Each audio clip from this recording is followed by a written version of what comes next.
სალამი მეგობრებო, მცირე პაუზის შემდეგ ტყუპების პოდკასტი კვლავ ბრუნდება ტრადიციულად ყოველ პარასკევს 9 საათზე ჩვენს YouTube არხზე, ოღონდ მცირე ცვლილებებით ამჯერად გარკვეული მიზეზების გამო და გაურკვეველი ვადით ტყუპების პოდკასტი იქნება ტყუპის თალის პოდკასტი.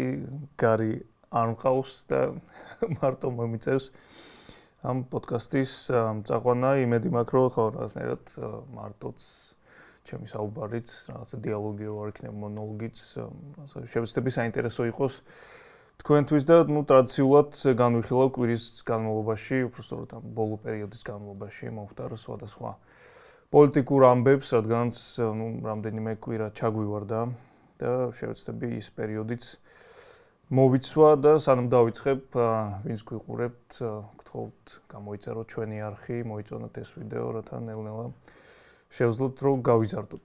ამ შემთხვევაში გავიზარდო. გარი რო დამიბრუნდება, მე ვილაპარაკებ მრავლობით რიცხვში.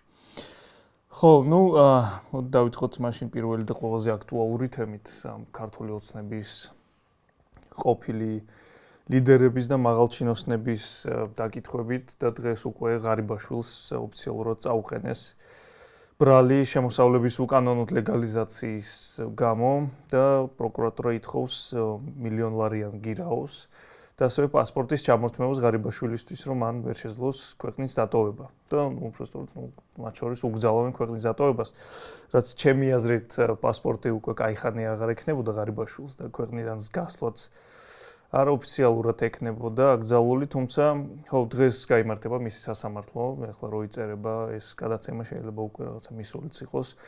ღარიბაშვილი როგორც ვიცი აპირებს მისვლას.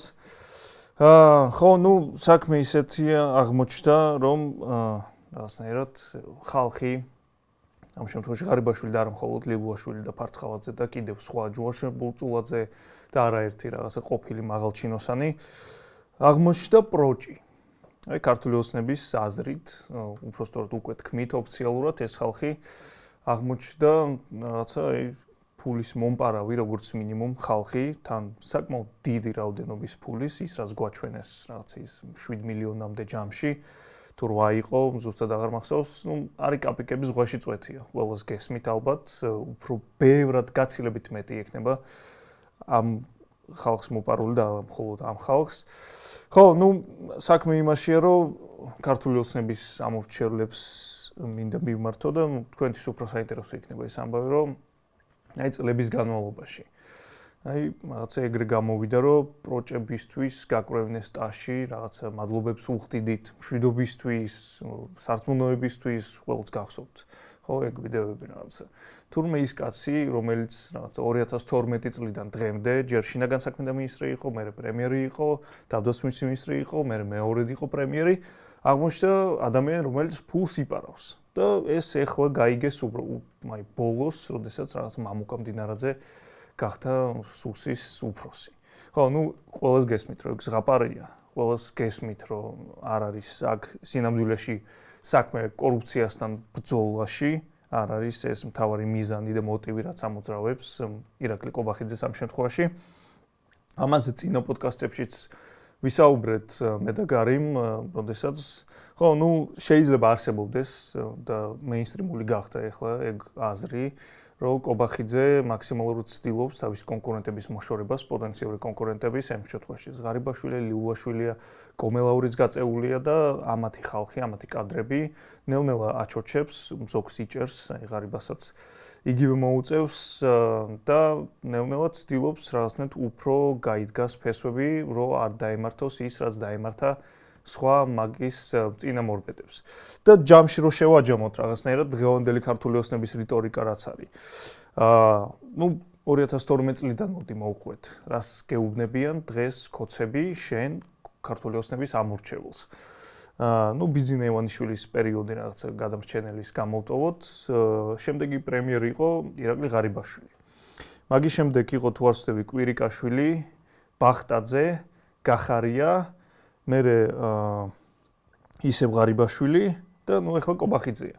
ჯამში 7 პრემიერ-მინისტრი იყო, თუ ვინმე არ გამორჩა ბიძინას და კობახიძის ჩათვლით და ბიძინასა და კობახიძეს შორის ვინც იყო, ყველა პრემიერ-მინისტრი აღმოჩნდა ცუდი ადამიანი, რბილად რომ ვთქვათ. ღარიბაშვილის ორი ვადა უკვე რაღაცნაირად ვისაუბრეთ, რომ ტიპი პროჭი აღმოჩნდა, რომელიც ხალხის ფულს იპარავს უშველებელი რაოდენობით და არა მხოლოდ თავისი ხალხი ყველა. კვირიკაშვილი შეეწირა UNICEF-ის კვლევას, რომლის მიხედვითაც საქართველოს მოსახლეობა უფრო გაღარიბდა, ანუ საშინელი პერიოდი იყო კვირიკაშვილის ასე რომ ვთქვათ. მე იყო მამუკა ბახტაძე, რომელიც რომ ამბობენ ნირიბანიმასა იყო, თუმცა მამუკა ბახტაძის პრემიერობის დროს მოხდა ის 20 ივნისი. პრემიერი იყო მაშინ, თუმცა გახარიას აკიდეს ეს ამბავი, თუმცა ყველამ ვიცით, რომ არც გახარიას და ბახტაძეს საერთოდ არავინ არ ეკითხებოდა 20 ივნის დარბევას დაიწყებდნენ თუ არა სპეცრაზმელები. შემდეგ იყო ისევ ხო გახარია კოკაინშიკი და ტიპი რომელმაც რუსებს რაღაცა მილიონი კვადრატული მეტრის ქართული მიწა აჩუქა. ადამიანი რომელიც რაღაცა კრიზის მენეჯერი იყო და ქართული ოცნების ამორჩევლები რაღაცა ყვერებიან კაცს ეძახდი და უხურდებოდით. გახარიაზე ტიპი აღმოჩნდა ხო რაღაცნაირად ცუდი პრემიერი, კოკაინშიკი, ის 1000 ეპითეტია, დიდ დროს აღარ წავიღო და მე ისევ ღარიბაშვილი, რომელიც ისევ ფულს იპარავდა. ანუ ამ 12 წლიანი პერიოდიდან, უკვე 13 წლიანი პერიოდიდან, რავი, უდიდესი ნაწილი ყავდათ ძალიან ცუდი ხელისუფლება. ხელისუფლება, რომელიც იპარავდა ფულს, ხელისუფლება, რომელიც აღარიბებდა ხალხს, ხელისუფლება, რომელიც რუსებს მიწას აძლევდა. ხო და კითხვა ხო უნდა გაგიჩნდეთ რაღაცა როგორც მინიმუმ ქართული ოცნების ამორჩევლებს, რომ აი მთელი ეს პერიოდი ეს ხალხი გვასულელებდა. ანუ იდიოტებად გთვლიდა ქართული ოცნები, ბიძინა ივანიშვილი, მოდი ასე პირდაპირ ვთქვათ და ხან რაღაცა გამყიდველებს გვახაზინებდა და ტაჟს გვაკრევებდა მაგათვის, ხან იმ ხალხისთვის, ვინც ფულს იპარავდა და ეს შემდეგ ანუ რა რაღაცა ამოსუნთქულ და კარგ 13 წელზე საუბრობთ ხოლმე, როდესაც აი დღეს კობახიძე, ბიძინა კობახიძის პირით ამბობს, რომ აი ეს ყველა ხალხი იყო ძალიან ცუდი პერიოდები ჰქონდა ამ ქვეყანას და რაღაცა პროჭი ხალხი იყო. კიდევ ერთხელ ბევრჯერ მომიწევს ამ სიტყვის გამოყენება დღეს. ხო და გესმით, ხო, ყველას რომ მაგრად გაგიჩალიჩეს ყველა ქართული ოცნების ამორჩეველს და ზოგადად რომ ამ ამბავსაც რომ შევეხოთ. ამ ფულის მოპარვის თემას რაღაცნაირად იხდით გადასაღად მუშაობთ, შრომობთ. იმ ქართული ოცნების ამორჩეველს მიმართავ, რომელიც ბიუჯეტზე არ ზის და რაღაცა დიტო სამხარაძესავით არ არის და ბევრი მსგავსი ადამიანებით. შრომობთ, წვალობთ, იხდით გადასახადებს, დაახლოებით მესამეც, ცოტა მეც თქვენი შემოსავლით, რაც აკლდება საბოლოო ჯამში თქვენს ოჯახს, თქვენს თავს და ბევრ რამეს იკლებთ და ბევრ რამეს ვერ ახერხებთ. და ამ დროს, როდესაც ფიქრობთ, რომ კი რაღაცა ეგრე არის სახელმწიფო მოწყობილი, ადამიანებმა გადასახადები უნდა გადავიხადოთ, რომ რაღაცა სიკეთეები მივიღოთ მერე, ის იქნება გზა, გაჩერება და ასე შემდეგ, ანუ ბევრი რაღაცა პროექტი, რასაც მერე უკვე მთავრობა აკეთებს. ამ დროს, როდესაც თქვენ რაღაცა იშრომებთ, იმუშავებთ, ფულს წაგართმევს სახელმწიფო, როდესაც აი ფიქრობთ, რომ ოკეი, ფული მოხმარდება რაღაც საქმეს, ამ დროს რა ქართული ოცნების მაღალჩინოსნები, არა მხოლოდ ღარიბაშვილი, დღესაც ხო ვიცით, რომ ყველა იპარავს. კალაძეს იპარავს, დღეს ხათაშორის კალაძემ თქვა, რომ რაღაცა ერთ ფაქტსაც ვერ მომიყვანთო, რომ მე რამესადმე მოვიპარეო, შემდგარი ადამიანი ვარ. ხო, იგივე ხო ამბობ ღარიბაშვილი, ჟურნალისტებს ხო დასცინოდა ხოლმე. აი თქვენ საწოდავებო რაღაცა რაებს იგონებთო და დღეს გაღიმებული დადის. ჯერ სანამ შეუძლია სიარული, მე გაღიმებული იჯდება.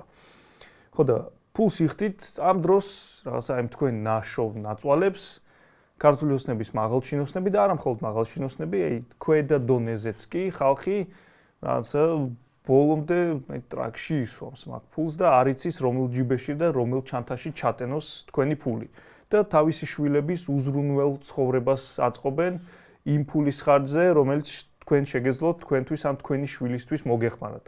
გეყიდათ უკეთესი ტანსაცმელი ან უკეთესი ბურთი ან რაღაცა უკეთეს მასწავლებელთან წაგეყვანა თქვენი შვილი და ასე შემდეგ. აი ეს მოგაკლოთ და იმის ნაცვლად რომ რამე სიკეთე მიგეხოთ, იღებთ იმ ფაქტს, რომ თქვენი ფული მასობრივად უამრავი ეს ღარიბაშვილის თემა უბრალოდ გასკდა ახლა საჭირო გახდა. ხვალ შეიძლება კობახიძე აღმოჩნდეს ეს ადამიანი, რომელიც თურმე რაღაცა ფულს იპარავდა და თურმე კობახიძე აღმოჩნდა პროჭი, მაგრამ მათ მაგაზე კიდევ ვისაუბრებ, მათ ვინ შეიძლება აღმოჩნდეს. ხო და აი ესეთი ამბავია რა, თქვენ იხდით ფულს, და ამ დროს რაღაცა თქვენ იქლებთ ბევრ რამეს ამ ცხოვრებაში, ადამიანებს ერთი ცხოვრება გვაქვს, ბევრი რამის გაკეთება გვინდა ჩვენთვის, ჩვენი თავებისთვის, ჩვენი შვილებისთვის და ამ დროს რაღაცა იმ ფულს, რომელსაც გართმევთ, სახელმწიფო აი ესეთი ნაბიჯურები მაქსიმალურად რავი იყენებენ და იწყობენ ცხოვრებას თქვენს ხარჯზე. სწორედ ამიტომ ვამბობთ ხოლმე და მე ვარ მომხრე იმის, რომ გადასახადები მაქსიმალურად უნდა შემცირდეს და სახელმწიფოს როლი ზოგადად ბევრ რამეში უნდა გამოვაცალოთ, იმიტომ სახელმწიფო რაღაცნაირად სამწუხაროდ აუცილებელი რაღაცა მავნებლობაა, სამწუხაროდ ნებისმიერი მთავრობა, ნებისმიერი ქვეყნის როგორც არ უნდა იყოს, რაღაცნაირად არაეფექტურად ხარჯავს, იმიტომ თქვენს ნაშრომს ფულს ყოველ თეთრს უფრთხილდებით და ზუსტად იცით რა გჭირდება, რა არ გჭირდება, რაში დახარჯავთ, რაში არა და იმათ ფული არ არის ეგ რა. ხო ხედავთ რომ რაღაცა გზა დააგეს ერთ წელში ისევ დასაგებია გაფუჭებული, იმიტომ არ აინტერესებთ რა, მაგათი ფული არ არის, იპარავენ, ტეხავენ, რაღაცა არა სწორად და კარგად არაკეთებენ იმ ინფრასტრუქტურულ სამუშაოებს და სხვადასხვა რაღაც საქმეებს, რაც საჭიროა. ხო და მაქსიმალურად უნდა შემცირდეს მთავრობის როლი მსგავს რაღაცებში, ანუ მოსაპარი უნდა გქონდეთ, რაც შეიძლება ნაკლები. მოპარვას ვერანაირად ვერ დავაზღვევთ, ასე თუ ისე სადღაც როგორი ანგელოზებიც არ უნდა იყვნენ ხელისუფლებაში, აი ქართული ოცნების ამორჩევლის თვალით ისე რაღაცა ბიძინა ხო მოვიდა ანგელოზი ხალხთან ერთად, რომელსაც გააგდეს ნაციონალები, რაღაცა ეშმაკები და აქეთ რაღაცა ანგელოზები, ყვავილები და ცისარტყელა და არავინ არაფერს არ იპარავს და ყველაფერი კარგია, კობახიძის სიტყვებიც გავიხსენეთ, რომ ფული რო დაუდოთ ნებისმიერ ქართული ოცნების მაღალჩინოსანსო, წერსო, არს გაიხედავს ამ ფულისკენ. ოპა, სურპრიზი აღმოჩნდა ღარიბაშვილს, თვალი გაეპარა. ხო და აი ესეთი ამბავია, რომ მაქსიმალურად უნდა შევუმციროთ, ჩემი აზრით, მთავრობას მოსაპარი, რადგან როგორც უკვე თქვი, მოპარვას ვერ დავაზღვევთ, მაგრამ ნაკლებ მავნებლობას ჩაიდენს ამ ამბით. ხო და ეს თემა იყო, რაც შეეხება ღარიბაშვილს და ზოგადად ქართულ ოცნებას. ხო, მე კობახიძე ვახსენე, რომ შეიძლება ხვალ აღმოჩნდეს კობახიძე ცუდი ადამიანი, რომელმაც რაღაცა ჩაიდინა, არ ვიცი, კოკაინში კი უკვე ყავს ეს, ჰეროინში კი იქნება, არ ვიცი, რაღაცას მოიფიქრებენ ერთ სიტყვით. თუმცა მე წინა პოდკასტებშიც ვილაპარაკეთ მე და გარემ იმაზე, რომ რას შეიძლება აწყობდეს კობახიძე, რას შეიძლება აჩალიჩებდეს ეხლა, რისი შესაძლებლობა და პოტენციალი აქვს იდეაში. ისე რომ ნელ-ნელა რასაც ვუყურებთ, ღარიბაშვილი, ლუაშვილი, გომელაური, ყველა ის ადამიანი, ვინც არის ახლა გაწეული, ვინც გაწიეს და რაღაცნაირად ზოგს ციხეში სვამენ, არის კონკრეტულად ბიძინა ივანიშვილის კადრი. ზოგი დაცვის უფროსი იყო, ზოგი ქართულ ბანკში იყო რაღაცა მენეჯერი, ზოგი დამლაგებელი და ასე შემდეგ, ერთ სიტყვით კობახიძე, როგორც უკვე ვთქვი, მაქსიმალურად იშორებს კონკურენტებს და სრულად აქ იმით პოტენციალი, არ ვიცი რამდენად ეყოფა მაგისტრატი და რაღაცნაირად ბიძინა რამდენად მოტყუდება იქამდე რამდენად მიიღოს კობახიძეს რო ეგ დრუკი რაღაცა ჩაუტაროს. ჩემი აზრით საბსებით არ არის გამორიცხული, რომ შემდეგი იყოს უკვე ბიძინა. აი ნახეთ რაღაცა აი ეს რაღაცა ბიძინას მოყვანილი, აი ყველა ეს ადამიანი აღმოჩნდა ზოგი მომპარავი, ზოგი კოკაინში, ზოგი მიწას აძლევდა, ზოგი ის.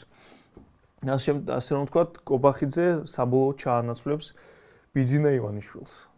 თავისი ძალაუფლებით და ზოგადად რაღაც ჩააჩოჩებს ბიძინა საბოლოო ჯამში. დღეს შეიძლება ის რაღაცას ღაფრად ჟღერდეს კი, დღეს შესაძლებელია, თუმცა რო დავფიქრდეთ რა, ძალაუფლება რა არის რაღაცა ბიძინას, რატო აქვს ძალაუფლება, რომ ჩვეულებრივი რაღაცა ტექნიკურ დონემდე რო დავიდეთ რა, პრაქტიკულად.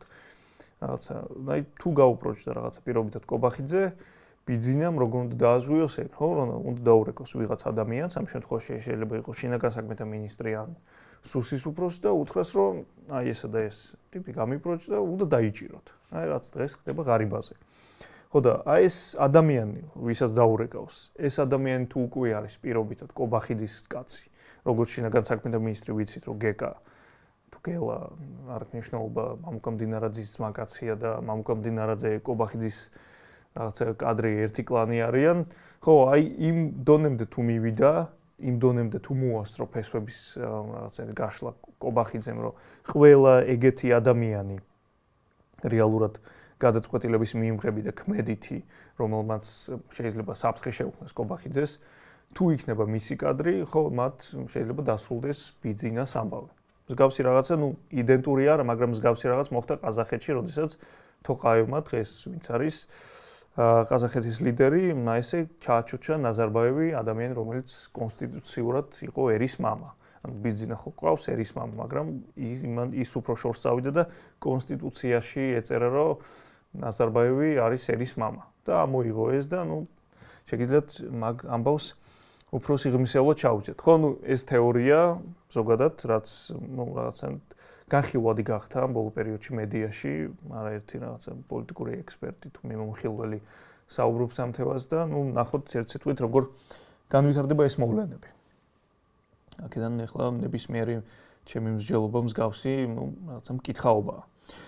შემდეგი თემა, ასევე საკმაოდ საინტერესო, ეს არის განათლების რეფორმა. ვიცით, რომ ქართული ოცნება მაქსიმალურად ცდილობს ახლა ყველანაირად უფრო და უფრო გამყარებას და ვიცით, რომ ქართული ოცნებისთვის ყველაზე სუსტი წერტილი, ყველაზე სუსტი გოლი ქართული ოცნებისთვის იყო ახალგაზრდობა და სტუდენტობა და ზოგადად ეს სფერო, მათ შორის ლექტორებით, ილია უნი ვიცით, რომ ნერვებს უშლის, აქეთ საქართველოს უნივერსიტეტი და ცდილობს ამ ამბის მოყომარებას. და განათლების რეფორმა წარადგინა კობახიძემ, სადაც ითქვა ესეთი რამე, ახლა მთლიანად არ ვისაუბრებ მაგაზე, ნებისმიერ ადამიანს შეგიძლიათ ნახოთ ეგ. მთავარი პუნქტები იყო ის, რომ სკოლა 12 წლის ნაცვლად ხდება 11 წლიანი, ბაკალავრი 3 წლიანი, მაგისტრატურა 1-იანი. ერთ ქალაქში ერთი ფაკულტეტის პრინციპი დაინერგება, ანუ რაღაც იურიდიული იქნება მხოლოდ თბილისში და ერთ უნივერსიტეტს ექნება მხოლოდ, რაღაცა სამედიცინო იქნება პირობითად ქუთაისში, დაახლოებით ვამბობ ეგეთ რამეს. რაც, მოდით ჯერ იმ კუთხიდან ვიმსჯელოთ, რომ იმ კუთხიდან ხო რაღაცა შევეცდები გავაკრიტიკო ეს რეფორმა, ვითომ რეალურად ფიქრობენ განათლების ხარისხის გაუმჯობესებაზე და არ ამოძრავებთ რაღაცა პოლიტიკური მიზნები. ჯერ მოდი რაღაცა ცოტა ხნით დავიბრმავოთ თავი. ჯერ დავიწყოთ იმით, რომ რაღაცა ერთი ქალაქი, ერთი ფაკულტეტის პრინციპი, რომლის მიზანი არის ის, რომ რაღაცა თბილისი რაღაცა მთელი სტუდენტების 90% აბარებს თბილისში და ეს ქალაქი არის ძალიან გაბედული, გადატვირთული, ასე შემდეგ და რეგიონებში შესაბამისად ეს ახალგაზრდები არჩევიან და ეკონომიკური ამბის თვალსაზრისითაც, ჩამორჩება მაგის გამო რეგიონები. ხო და მაგის გამო რაღაცა თელავში უნდა დარჩეს, პირობითად რაღაცა ფაკულტეტი იქნება, ისე პირობითად საერთაშორისო ურთიერთობები და ვისაც საერთაშორისო ურთიერთობებზე მოუნდება ჩაბარება, ყველა წავა თელავში. ხო და მათ არის მთავარი პრობლემა ის, რომ ჩვენ არ ვართ ის ქვეყანა, რომელიც იმ დონემდე არის განვითარებული, რომ რაღაცა თელავში, თბილისში, გორში და არ ვიცი სადმე კიდე ჩხოროწყუში მსგავსი ერთნაირი სტუდენტობა გქონდეთ ახალგაზრდებს, ასე რომ ვთქვათ, რაღაცა განათლება მხოლოდ ის ხო არ არის ჯამში, რაღაცა უნივერსიტეტში ვიარო, რაღაცები კონსპექტები ვისწავლო, ჩავაბარო.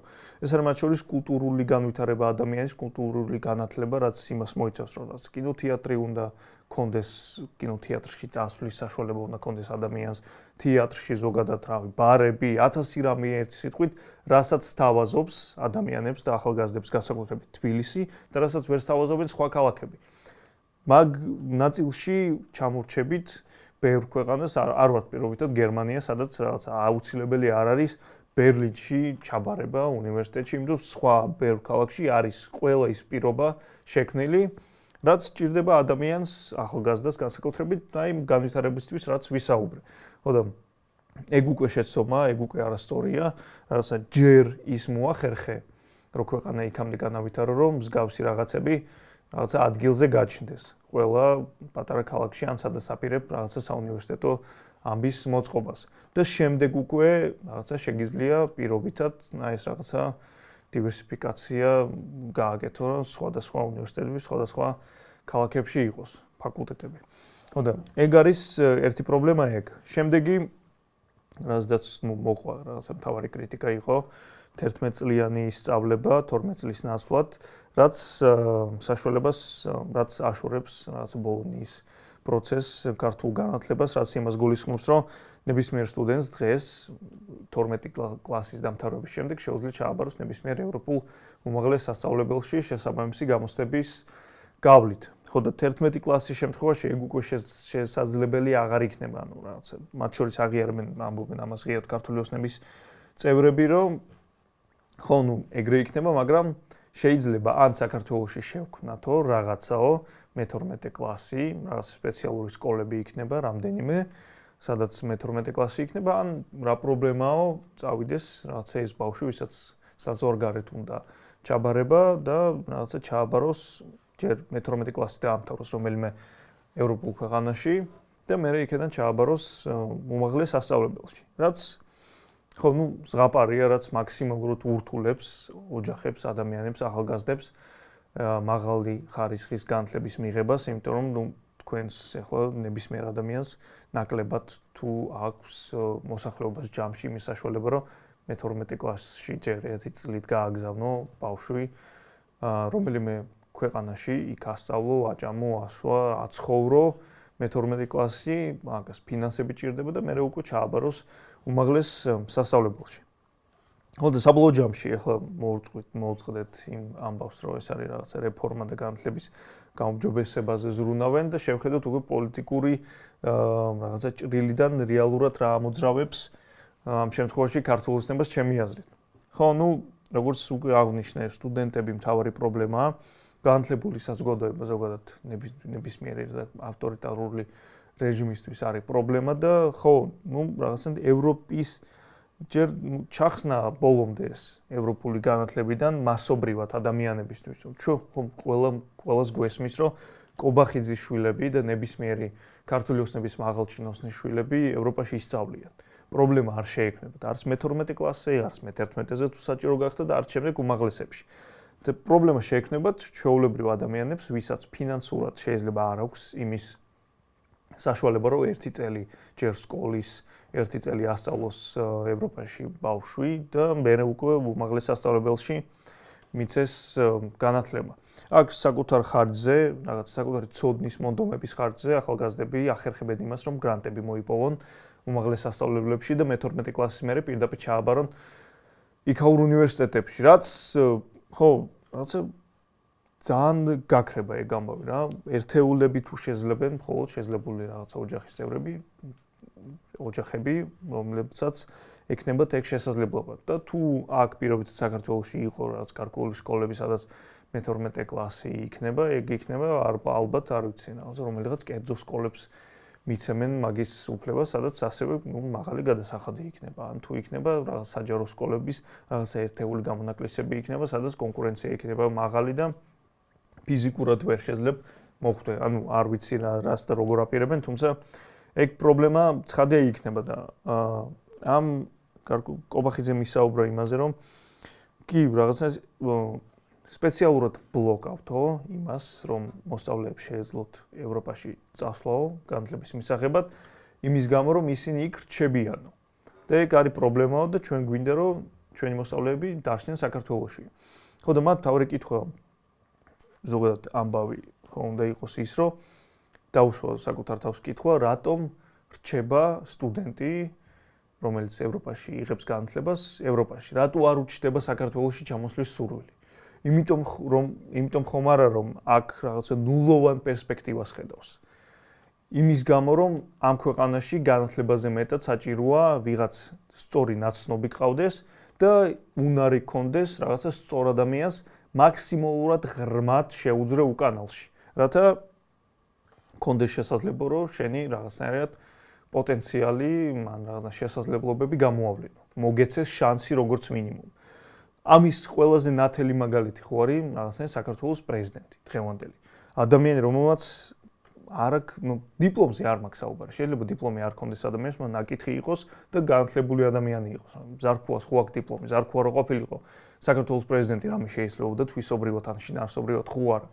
ხო და ადამიანი არის კონკრეტულად რაღაცა ერთგულებით რაღაცა იმ უნარით რომ რაღაც არ შეეპასუხოს თავის ბატონს და უპირობო მორჩილებით არის შერჩეული საქართველოს პრეზიდენტად. და ამას ხო ხედავს ყველა, მათ შორის ის ადამიანი, რომელსაც რაღაცა აქვს რამე რაღაცა პოტენციალი მათ შორის და პრეტენზია იმისა, რომ რამეს წარმოადგენს ამ ქვეყანაში და რამე გააკეთოს ამ ქვეყანაში, ამ ქვეყნის სასიკეთოდ.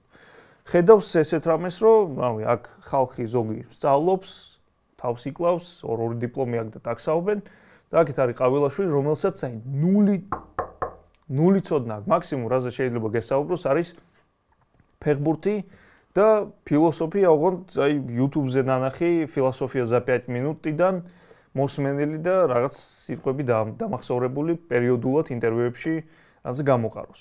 აი გარი ყავილაშვილის არის.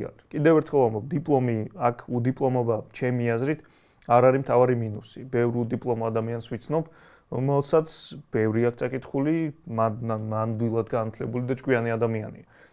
ხოდა, აი ამას ხედავს ადამიანი და მაგით არ უნდება აქ ჩამოსვლა. შესაბამისად, აი ეს რეალობა უნდა გამოასწორო, მაგრამ ამ რეალობის გამოსწორებელი არავინ არ არის პირიქით, ამ რეალობას ქმნიან ქართული ოცნება წევრები, რათა რაღაცნაირად, მცირე, რაღაცნაირად რაღაცა პატარა საქართველოები შეიქმნან, სადაც ფულიანი ხალხი ევროპაშიც ისწავლის, მე-12 კლასაც დაამთავრებს იქ, ბავშვსაც ასწავლის გრანტიანად. უნგრატოდ, აი აქეთ უნდა იყოს დიდი მასა, რომელიც ამას ვერ შეძლებს და საბოლოო ჯამში ნაკლებად განათლებული იქნება და ნაკლებად განათლებული ხალხი ზოგადად უფრო მორჩილია და უფრო მარტივად საყიდია ვიდრე განათლებული ხალხი. აი ეს მიზანი ამოძრავებთ, ჩემი აზრით, ქართულ ოცნებაში, მაგრამ ის გათვლა აქვთ ზოგადად, რომ აი კარგად დიდხანს იქნებიან. წულუკიანმაც დაგვიანოს, რომ ის ჩემი კომისიაში რაც მოხდაო ნაცების პერიოდის შემსწავლელში, ეგ უკვე ისტორია არის ქვეყნისო და სკოლებში უნდა ვასწავლოთ. მაქსიმალურად ცდილობენ ახალი თაობისთვის რეალობის შეცვლას. ყოველ ჯერზე როცა კობახიძე საუბრობს ომზე, ადრე გვახსოვს მაგის ძველი განცხადებები, რომ კი რუსეთმა დაიწყო ომი და იმის მიუხედავად დღეს, რომ რუსეთი თავად ამბობს, რამდენიმე წლით ადრე ქონდა გეგმა და ყველაფერი გეგმის მიხედვით წავიდა. ესენი ნაგლად აი ესე ამბობენ, რომ აი სააკაშვილმა, ანუ საქართველოს შესაბამისად დაიწყო ეს ომი. ეგ უკვე კიდე ცალკე დიდი თემაა, რასაც ცხადე შევეხებით, იმიტომ რომ შესაძაც შენ ამბობ, რომ პრეზიდენტმა დაიწყო ომი, ანუ ჯარისკაცები, რომლებიც იცავდნენ მაშინ ქვეყანას, არიან აგრესორები. ანუ დამნაშავეები არიან და პირველ რიგში შენ ჯარსაც საყენებ მათ შორის შეურაცხყოფას, მაგრამ მაგაზე ფიქრით არ წუხებს ბევრი ადამიანი სამწუხაროდ თავს. შემდეგი თემა. გადასახადების ამბავი, ხო, ამ კვირის განმავლობაში აქტუალური გახდა კვლავ რაღაც ქონების გადასახადი, რომელიც დიდი ხანი არსებობს, ვინც არ იცით, რაღაც პირობები არის, რომლის დაკმაყოფილების შემთხვევაში ადამიანებს უწევთ ქონების გადასახადის გადახდა. ეს არის 40,000 ლარიანი ზღვარი შემოსავლის ერთი წლის განმავლობაში, ოღონდ პირობითად მე ერთ ადამიანს კი არა, ოჯახის წევრს მეუღლე იქნება, დედა თუ ერთად ცხოვრობთ და ბევრი კრიტერიუმი არის, ერთ სიტყვით ეს თემა კვლავ აქტუალური გახდა და მათ საინტერესო არის ის ამბავი, რომ ეს 40,000 ლარიანი ზღვარი მიღებული იყო 2004 წელს. ანუ 2004 წელს დამტკიცდა, რომ 40,000 ლარს ზემოთ ვისაც აქვს შემოსავალი, მან უნდა გადაიხადოს დამატებით კიდე ქონების გადასახადი, რაც მე მგონი შემოსავლის 1%-ია თუ არ ვცდები. და 2004 წელს 40 ლარი ვისაც ქონდა, შეიძლება კი ითვლებოდა მდიდარ ადამიანად, იმიტომ სხვა რეალობა იყო, სხვა ქვეყანა იყო საერთოდ და 40,000 ლარი დიდი ფული იყო იდეაში. და 21 წელი გავიდა 2022 წელს რაღაცა კორექტირებები შეიტანეს მაკანონში თუ არ ვცდები, მაგრამ ეს 40,000 ლარიანი ზღვარი ისევ დატოვეს. და დღეს თუ გონიათ რომ 40,000 ლარი ბევრია, საერთოდ არ არის და ეს 40,000 ლარი ითვლება ოღონდ არა ხელზე აღებულ ფულად, რაც ხელზე გერიცხებათ პირობითად. ის ჯამი კი არ უნდა იყოს 40,000, არამედ ზოგადად მიღებული ხელფასი, ანუ საშემოსავლო რაც ჩამოგაჭრეს ის 20% და ის 2% საპენსიო, ეგეც უნდა დაუმატოთ. ანუ ტიპებმა ჯერ აგახიეს ეს 22% ისევ გადასახადების საქმეს საკითხს ვეხები, მაგრამ გითვლიან ჯამში შემოსავალს იმ 20%-იანა, რომელიც უკვე წაგართვეს. და დღეს ეგ რეალურად არის ოჯახს, ორი ადამიანისგან, სადაც ორი მეუღლე ცოლ-ქმარი მუშაობენ, ორივეს აქ 1300-1300 ლარი ხელფასი, ხელზე ასაღები რეალურად 1700-მდე გამოდის. რაც, იდეაში 1300 ლარი დღეს ფული არ არის. ყველას გვესმის ეგ 1300 ლარად ძალიან რთულია ცხოვრება ნორმალურად. განსაკუთრებით დიდ ქალაქში თბილისზე ვამბობ. ხო და თუ აქვს ცოლ-ქმარს 1300 ლარიანი ხელფასი და აქვთ საკუთარ სახელზე ბინა, არ ვიცი, ან მიწის ნაკვეთი, ან რამე, უკვე უწევთ ქონების გადასახადის გადახდა. ხო და საქმე მაგაშია, რომ მაქსიმალურად მოინდომებენ და ყველანაირ ბერკეტს, რაც გააჩნია ქართულ ოცნებას, მაქსიმალურად გამოიყენებენ იმისთვის, რომ მეტი ფული ამოიღონ ხალხისგან. იგივე ხდება დღეს რუსეთში, იქ უფრო მოქნილი არის, უფრო ჩვენგან განსხვავებით, იქ მარტივად შეუძლიათ გადასახადების გაზრდა და ჩვეულებრივად რა ყოველ, არ ვიცი, 6 თვეში ერთხელ იქ ადამიანებს გადასახადი ეზრდებათ. აქ არ არის ეგრე მოქნილი, რეფერენდუმი ჭირდება გადასახადების გაზრდას. ძირითად გადასახადებს ვამბობ, მაგრამ ეს ხელს არ უშლით, არ შეუშალოთ აქციზის დამატებაში ბენზინზე, მიშას რომ მიქონდა ლარი, თურმე არ მიქონდა და კოცებმა ზემოდან კიდე 50 თეთრი დაამატეს. ხო და აქციზის გადასახადი, სიგარეტი გააძვირეს, ბენზინი გააძვირეს, ქონების გადასახადი კიდე ის 40,000 ლარიანი ზღვარი, რომელიც იყო 21 წლის წინ სხვა ქვეყანაში საერთოდ, დღეს იგივე დატოვეს. ხო, მაქსიმალურად იღებენ ადამიანებისგან ფულს, რათა რაღაცა შეავსონ ბიუჯეტი, რომლითაც მათ შორის მერე ღარიბა ჯიბეში იტენის ამ ფულს და უხდიან ხელფასებს იმ სპეცრაზმელებს, რომლებიც მერე რუსთაველზე ბავშვებს დაძდევენ და უმოწყალოდ ურტყავენ. ეს არის მიზანი ამ ამბის. ხო, ეს უბრალოდ ეხლა აქტუალური გახდა ისევ ეგ თემა, მაგიტომაც შევეხე ამ საკითხს. შემდეგი ამბავი, ცხადია რა ხდება რუსთაველზე, მაგაზეც უნდა შევეხო, ზოგადად ამ გაძლიერებულ რეპრესიებს ქართული ოცნების მხრიდან კანონები ვიცით მიიღეს, რომ გზის გადაკეტვა აწი უკვე ჯარიმა აღარ არის 15 დღემდე ადმინისტრაციული პატიმრობა და გამეორების შემთხვევაში უკვე 1 წლამდე არის სისხლის სამართლის საქმეში გადის და 1 წლამდე თავისუფლების აღკვეთით ისჯება ეს ამბავი. ხო და ხედავთ რაღაც ამ კანონის აღსრულებას, როგორ დაძდევენ პოლიციელები ადამიანებს, როგორ ულუქავენ პირბადეებს, რაც არ ვიცი, სამარცხვინო ამბავია, ღარიბაშვილმა 7 მილიონი გაათეთრა, რაც ვიცით. იმ ოქროების და რაღაცების ჯამი კიდე და რამდენი აქ მოტეხილი სადმე კრიპტოში, გასმა არ იცის, მაგრამ ოფიციალურად რაც ვიცით, მოდი თქვათ, რაც 7 მილიონი დოლარი გაათეთრა, ფინანსური დანაშაული ჩაიდინა. კაცი რავი დადის, ჩვეულებრივად. დღეს პროკურატურამ არაპატიმრობა, არამედ გირაო მოითხოვა და ალაგებენ. ეს არის აქეთ რაღაც რეალური დამნაშავე, რომელმაც კონკრეტული ფინანსური ძიმე დანაშაული ჩაიდინა, ხალხის ფული მოიპარა, კაცმა არ იცის რამდენი და აქეთ არის ადამიანები, რომლებიც პირბადით გზას კეტავენ, აპროტესტებენ, გამოხატავენ საკუთარ აზრს, რაც მათ შორის საქართველოს კონსტიტუციით არის უზრუნველყოფილი და აქეთ პირბადეებს ულუქავენ და ადამიანებს არ აქვს მნიშვნელობა რაღაცა მოხუცი იქნება, ახალგაზრდა იქნება, ქალი კაცი არ არჩევენ. ჩვეულებრივად კონვერის პრინციპით სასამართლოები რაღაც ურახუნებენ იმ ჩაქუჩებს და ადამიანებს უშვებენ ყველანაირი მტკიცებულების და ზედმეტი შეწუხების გარეშე ადამიანებს უშვებენ ციხეში.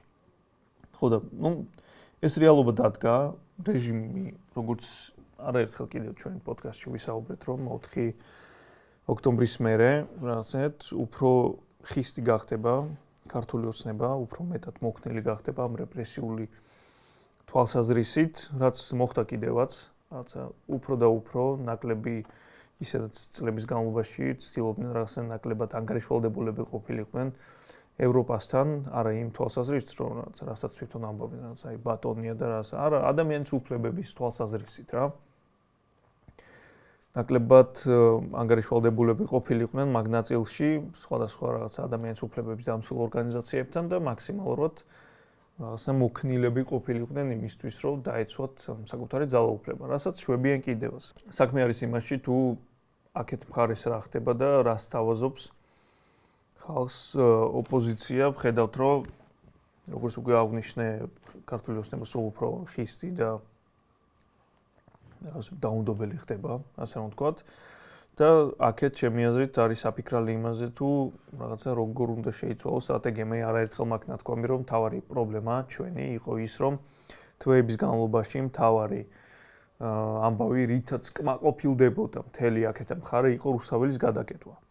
რაც კიდევ ერთხელ ვამბობ, არის აქტივიზმის შედეგი, აქტივისტების და აქტივიზმის და რაღაცა პასუხისმგებლიანი მოქალაქეების ინიციატივის შედეგი, მაგრამ მაგის პარალელურად არ ხდებოდა არანაირი პოლიტიკური პროცესი. რაღაცა მცდელობები იყო ვითომ რაღაცა გაერთიანება, დიდი აქციები თვეში ერთხელ, ფილმების ჩვენება, რაც რაღაცა ზღაპარი იყო მსგავსი მეთოდებით ავტორიტარიზმთან ბრძოლა. რაღაცა ზოგადად პოლიტიკოსების დეფიციტიც გვაქვს. მოდი სიმართლე ვთქვათ, ჩემი აზრით, დღეს რაღაც ოპოზიციაში, არა მხოლოდ ოპოზიციაში, მაგრამ აქეთ მხარეზე ვისაუბრებ, მოდი. არის პოლიტიკოსების სერიოზული დეფიციტი. პოლიტიკოსი, ვისაც შეიძლება დაუძახო, მათი რაღაცა ეგენ ციხეში ზიან, მოდი ესე ვთქვათ რა. და დანარჩენი ადამიანები, რაღაცა ეს ეთერში საუბარი პოლიტიკაზე, რაღაცა მედიებისთვის რაღაცა კომენტარის მიცემა, აქციაზე სიარული მათ შორის, ძირითადად დაგვშნენ ადამიანები, რომლებიც საუბრობენ პოლიტიკაზე. აი რაღაცნაირად ჩემსავით, მე ჩემ თავს არ ვიძახი პოლიტიკოს. მე ვარ ადამიანი რაღაცა, ესე რომ ვთქვათ, რაღაცა ბევრი გია ხუხაშვილი გაგვიჩნდა ქვეყანაში. რაღაცა პოლიტიკის მიმომხილველები. უმრავლესობა ადამიანების, ვინც დღეს საკუთარ თავს ეძახის პოლიტიკოს, არის სინამდვილეში პოლიტიკის მიმომხილველი. პოლიტიკის კეთება რაღაცა ეთერში ჯდომა და მედიებთან, რაღაცა ჟურნალისტებთან საუბარი და აი ესე უნდა ვქნათ მეგობრებო, ისე უნდა ვქნათ და რასაც მე ვაკეთებ იდეაში. კიდევ ერთხელ ვამბობ, მე უბრალოდ საუბრობ რაღაცა ჩემს აზრს ვაფიქსირებ და ხო, ჩემს თავზე პოლიტიკოს ვერ ვიტყვი, არ ვარ მე პოლიტიკოსი, მე უფრო ვარ ხო რაღაცა პოლიტიკის მიმომხილველი. რაღაცა ესე შემიძლია დავარქო საკუთარ თავს. და ეგრე არიან დანარჩენებიც. ყავს რეალურად ჩვენ აქტივისტები, ყავს ადვოკატები, რომლებიც რეალურ საქმეს აკეთებენ, მაქსიმალურად ცდილობენ რაღაც ადამიანების დაცვას, რაღაცა ვიცით ჩვენ სასამართლოში რა და როგორ ხდება, მაგრამ მაქსიმალურად ცდილობენ და ზოგ შემთხვევაში გამოსდით კიდევაც, რაღაცა გირაოთი უშვებენ ამ ადამიანებს და პატიმრობაში არ უშვებენ და ყავს აქეთ დიდი სპექტრი, რომელიც საკუთარ თავს უწოდებს პოლიტიკოს, მაგრამ სინამდვილეში არის პოლიტიკის მიმომხილველი.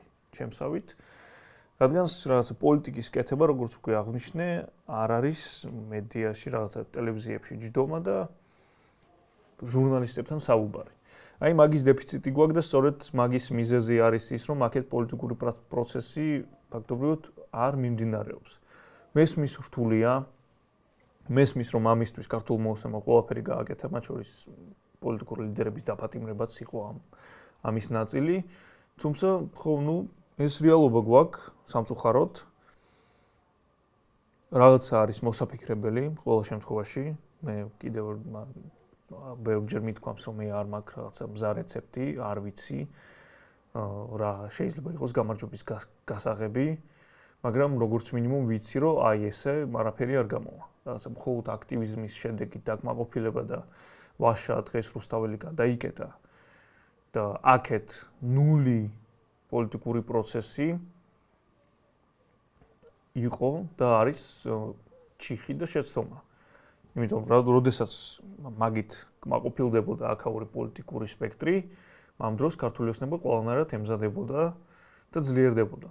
რაღაცა აქეთ გამარჯვება იყო რუსთაველის გადაკეტვა და მათ რჩებოდა ყველაფერი და იქეთ რაღაცა შემზადება, კანონების მომზადება სანქციებისთვის, მათ შორის ქართულს დასანქცირებისთვის მზადება, იქ ემირატებში ჩასვლა რაღაც 6 მილიარდიანი ინვესტიციების ამოღება თუ რეალობა, არ ვიცი, მოდი მაგაზე მე ვილაპარაკოთ. თუმცა ყოველ შემთხვევაში ქართული ოცნება მაქსიმალურად ემზადებოდა, ძლიერდებოდა ამ პერიოდში, როდესაც აქეთ ადამიანები პოლიტიკურ სპექტრს გულისხმობ, კმაყოფილდებოდნენ აქტივიზმის და პასუხისმგებლიანი მოქალაქეების მიერ მიღწეული შედეგებით. ეგ პრობლემაა. კიდევ ერთხელ მესმის რთულ მდგომარეობაში არის ოპოზიცია, განსაკუთრებით ეხლა რაღაცა მომდგარია კარს პარტიების გაუქმება, რაც კიდევ ერთი ბარიერი იქნება. მათ ხო საქმე არ არის უბრალოდ რაღაცა პარტიების გაუქმებაში. საქმე არის იმაში, რომ ადამიანებს აუგზავნონ, კონკრეტულ ადამიანებს აუგზავნონ პოლიტიკაში მონაწილეობას, რაც იქნება პრობლემა, ცხადია. ხო და ჯო ესე გადაჭრითაც ვერ ვიტყვი, რომ აი, всё, რაღაცა დარხეული გვაქვს, ბევრჯერ მithქვამს, რაღაცა მეგობრებთან საუბრისას, რომ აი, всё, მორჩა, მაგრამ ყოველ ჯერზე ქართული ოცნება ახერხებდა და აკეთებდა დიდ სისულელეს, რაც აქეთ მერე აცოცხლებდა პროცესს. თუმცა, მაშინ, როდესაც ყველა ის პოლიტიკური ლიდერი გარეთ იყო, ამის მიუხედავად რაღაცნაირად აქეთ ვერ ვახერხებდით იმას, რომ გამოგვეყენებინა ეგ შეცდომები. და დღეს უფრო გაუარესებულ მდგომარეობაში, არ ვიცი, მე ნაკლებად ოპტიმისტურად ვუყურებ იმ შესაძლებლობას, რომ მოკლე ვადაში რამე მოხდეს. ხო, რაც იდეაში მივედი შემდეგ თემამდე, რაც უკვე პოლიტიკური პარტიების საფიქრალი არის, როგორ აგრძელებენ მოღვაწეობას გაუქმების მერე. აი, აგერ ვხედავთ ლელო გახარიას, რომლებმაც თავიდანვე დადეს ფსონი იმაზე, რომ აი ესე რაღაცა აქციებით, მშვიდობიან დამხობით, იმით-ამით, საქმე არ გამოვიდოდა და პარტია ფიზიკურად უნდა გადარჩეს. ფიზიკურად რო გადარჩეს, ამისთვის გჭირდება ფინანსური რესურსი. ფინანსური რესურსი შეიძლება აქ ხაზარაძეს, მაგრამ არა გახარიას და სწორედ ეგ გახდა იმის მიზეზი, რომ გახარია უკვე პარლამენტში შევიდა და საკრებულოებშიც შევიდნენ და ჩვეულებრივად დაიწყეს მოღვაწეობა. იმიტომ მათ პრობლემა იმის არის, რომ გახარიას არ ყავს არც ამორჩეველი, არც მხარდამჭერი, არც პარტიის წევრი, რომელიც იდეურად არის დაკავშირებული გახარიასთან. რომელიც აი ეთანხმება გახარიას ხედვა სახელმწიფოს მოწყობის და ზოგადად იმ იდეებს, რასაც აჟღერებს გახარია. ეხლა ტყუილია ხო ყველას გვესმის, როგორც ლელოში მათ შორის. რომ ეგ ყველაფერი დგას ფულზე. ლელოში ეგ ფული არის და მაგით უარი, რომ ხალხს ინარჩუნებენ და გახარიასთან ფული არ იყო რაღაც პერიოდი, ბევრი ხალხი გაექცა და საერთოდ რო არ ჩამოშლდა ეგ პარტია, თვითონც გაიქცა. აქ სხვა მიზეზი იყო, მაგრამ თვითონ ბოლომდე რო არ ჩამოშლდა ეგ თავისი პარტია, იძულებული იყო, სხვა გზა არ რჩებოდა, რომ მიეღო ეგ გადაწყვეტილება და შესულიყო პარლამენტში. თუმცა მე რომ ქოსი ყოფილიყავი, მაინც აი მაგრად წავმორტყავდი თავში და პარტიას მაინც ავუგზავნოდი. რაც არ არის საერთოდ გამორიცხული გაუკეთონ ეგ ქოცება.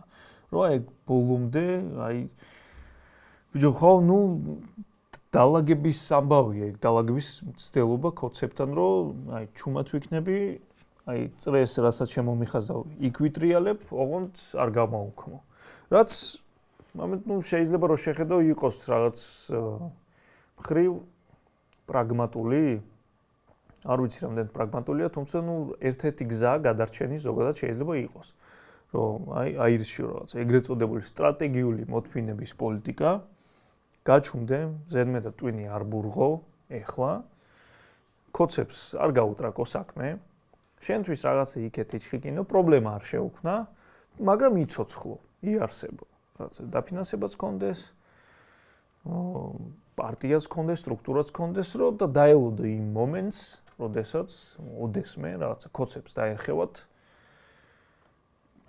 დაიშლებიან, იმიტომ ქართული ოცნებაც არ არის რაღაცა იდეის და ხედველობების და არ ვიცი რაღაცა, ხო, იდეის გარშემო შეკრებილი ხალხი, ეგ არის ხალხი შეკრებილი იმის გამო, რომ ერთად აკეთებენ ფულს. და როგორც კი ეგ ამბავი გამოესლება, როგორც კი ხელისუფლებაში აღარ იქნება ქართული ოცნებაც გაქრება როგორც პოლიტიკური სუბიექტი. წარმოუდგენელია, მე ვერ წარმოვიდგენია ვერც ერთი ქართული ოცნების წევრი ოპოზიციაში.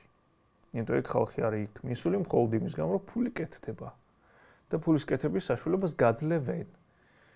ონდ არის მანდაც გარკვეული ზღვარი. ხარებასაც აძლევენ ფულის კეთების შესაძლებლობას ბურჯულაძესაც და ბევრს კიდევ ვისაც ვინც დაიჭირეს ან დაიჭერენ აწი. ხო და ეგ პრობლემა არის აქეთ, კიდევ ერთხელ ამბობ, ეგ გადარჩენის გზა შეიძლება იყოს, რომ ეხლა გაჩუმდე და დაელოდო შესაბამის მომენტს. მეორე გზა არის ისევ წინააღმდეგობის, მიუხედავად იმისა, რომ გაგაუქმეს, ბოლომდე რაღაცა დაეჯახო მის მიუხედავად რომ ეხლა პოლიტიკოსები რომ გამოვლენ ციხიდან თუ გამოუშვეს დიდი ალბათობით უკვე გაუქმებულები გამოვლენ, რაღაცა პოლიტიკაში მონაწილეობის აკრძალვა ექნებათ, მათ ექნებათ გადასაწყვეტი, როგორ აპირებენ, როგორ მოქმედებენ. ეჯახებიან ბოლომდე და რაღაცა პოტენციურად ჩდებიან ციხეში არა 8-9 თვით, არამედ 8-9 წლით ან მეტით. ან ნაკლებით. ხოდა არ ვიცი, ერთი რთული ვითარება, ეგრე მზა რეცეპტი რომ მქონდეს, გამარჯვებულები ვიქნებოდით უკვე, თუმცა ხო რთული მდგომარეობა აქვს, მაგრამ კონცეფტშიც ბოლომდე დაალგებულები ვერ არიან, ცხადია. ლეგიტიმაციის პრობლემა მაინც უდგათ. ეგ არის იდეაში აქ რაც შეძლო ოპოზიციამ ის რომ ლეგიტიმაცია არ აქვს ჯერ ქართულ ოცნებას. დღემდე არ აქვს ლეგიტიმაცია, რაც სასიცოცხლოდ ნებისმიერ რეჟიმისთვის მნიშვნელოვანია, ნებისმიერი რა. პუტინსაც კი ჭირდება გარკვეული სახის ლეგიტიმაცია. თან შეიძლება ევროპა ბოლომდე დაიკიდონ, მაგრამ შტატების ამბავი შტატებთან დაალაგება უნდათ კონცეფტს. ხოდა ეგ როგორ გამოვა, რანაირად გამოვა არ ვიცი, მაგრამ ხო მათ დასაფასებელი არის რაღაცა ოპოზიციის ეგ ამბავი რომ მოახერხეს და დღემდე შეძლეს ის რომ ლეგიტიმური არ არის ქართული ოცნების ხელისუფლება. იმის მიუხედავად რომ გახარიმა თქვეს რომ აი ჩვენი 8% ლეგიტიმურია და დანარჩენი არა. მაგ სისულელეში ცხადი აღარ შევა. ხოდა ეს არის ერთ სიტყვით, რთული ვითარება აქეთ, დრო გადის. რა იქნება, როგორ იქნება, არ ვიცი. პესიმისტურადაც იდეაში არის საქმე, ხო, რავი, ხალხს იჭერენ, ყოველდღიურად სისხლის სამართალზეც გაუშვებენ ბევრს. იმიტომ პირველ ჯერზე როგორც უკვე თქვი, რაღაცა გზის გადაკეტვარი 15 დღემდე პატიმრობა, მეორე უკვე სისხლის სამართალია და სისხლზე გაუშვებენ ბევრ ადამიანს. ახშობენ რა პროტესტს, მაქსიმალურად გუდავენ ამ ამბავს. ხო და აკეთ როგორც უკვე თქვი, აუცილებელია დაიწყოს რაღაცა პოლიტიკური პროცესი, ის ადამიანები, ვინც დარჩნენ და ვის თავის თავს პოლიტიკოს ეძახის, რეალურად უნდა გახდეს პოლიტიკოსი და არა პოლიტიკური მიუნხილველი, როგორც უკვე თქვი, და ამის ჭირდება კონკრეტული ქმედებების, კონკრეტული ნაბიჯების გადადგმა. რაღაცა თუ შეახმოდი აქციას დავაუნაცებ დიდს და ეთერებში ვილაპარაკებ. ეგ არ არის პოლიტიკოსობა.